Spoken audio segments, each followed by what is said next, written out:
Hello, I'm Kyle Khan, and I'm here to talk with you guys about innocuous profanity. The original claim that I'm responding to is that innocuous profanity is beneficial for our bodies. The speaker goes on by elaborating. His secondary claims are innocuous profanity has a function of reducing stress and anger in the body. His second point is that profanity helps the body to tolerate higher levels of pain. First of all, I'd like to respond to the fact that innocuous profanity has the function of reducing stress. What innocuous profanity does is essentially it increases your heart rate and increases your breathing rate. Essentially what that is an activation of the human instinct, the fight or flight response sort of thing.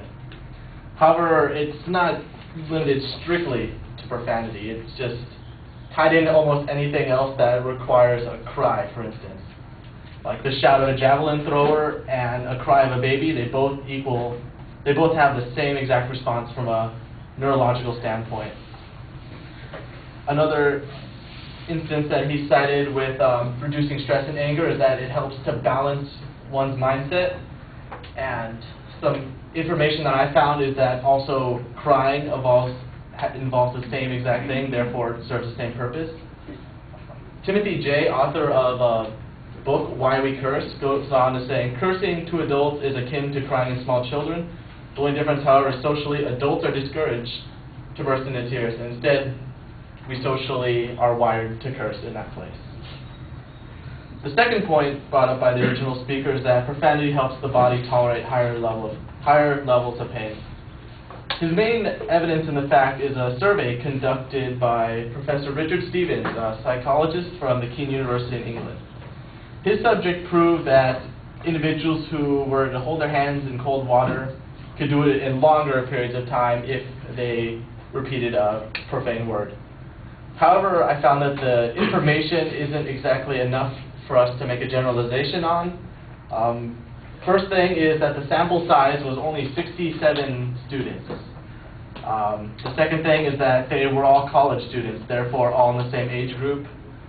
Third thing is that all were pretty much speakers of English. And fourth, they share a common location.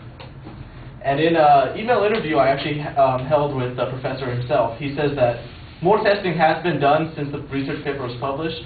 It needs to be noted, however, that even more research must be done before we are to make a broad generalization.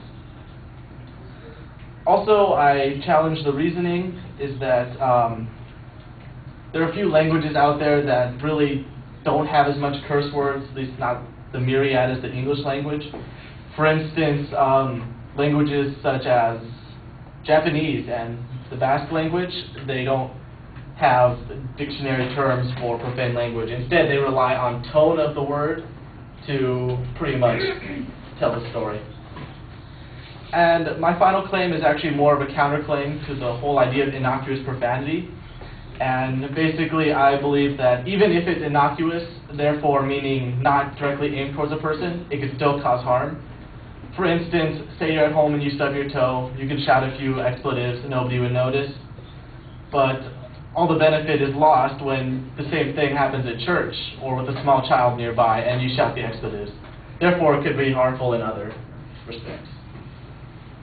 In conclusion, I'd like to basically sum up my points by saying that what swearing does is no different than what we can accomplish in other ways. The human mindset is pretty similar in crying and many other aspects that mirror swearing. And in terms of profanity, in terms of solving pain issues, it's too early in the game and there's too little research to further prove that. Therefore, I end this and I hope you find my point against that.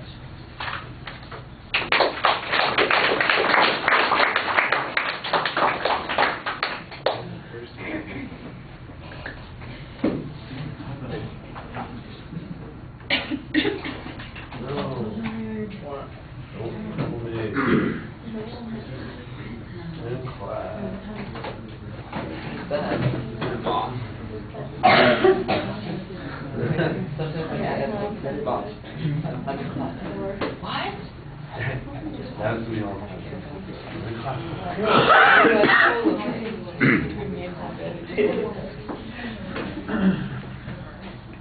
All right, the topic's identified very clearly. You outlined the secondary points fine, so it's going to be easy to follow. Thought your explanation on the fight or flight instinct was pretty good, and you've got a good analogy to some of the other things that people do when, you know, babies crying or the javelin thrower grunting, you know, that kind of thing. A lot of that argument, I think, is probably true. I think there's probably some psychological information that could support it, and it might even come from from the advocate's own source, which would then minimize the difference between cursing and other ways of relieving these tensions and pressures. The issue of the mindset, I thought, was an interesting idea, but you know, and you're talking about you know, social cursing and those other points there, but it was vague in the way it's being applied to this particular point.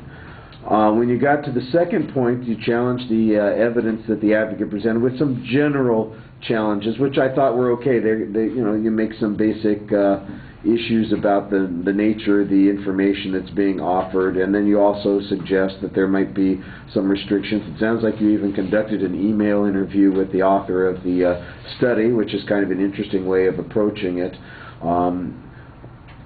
The information about other languages, for instance, I think that's probably good, although we don't get any source citation on that information. And the hypothetical in the last section was fine. I thought that you had a really good summary, and you did a nice job talking to the audience and trying to explain your position on these issues. All right, thank you.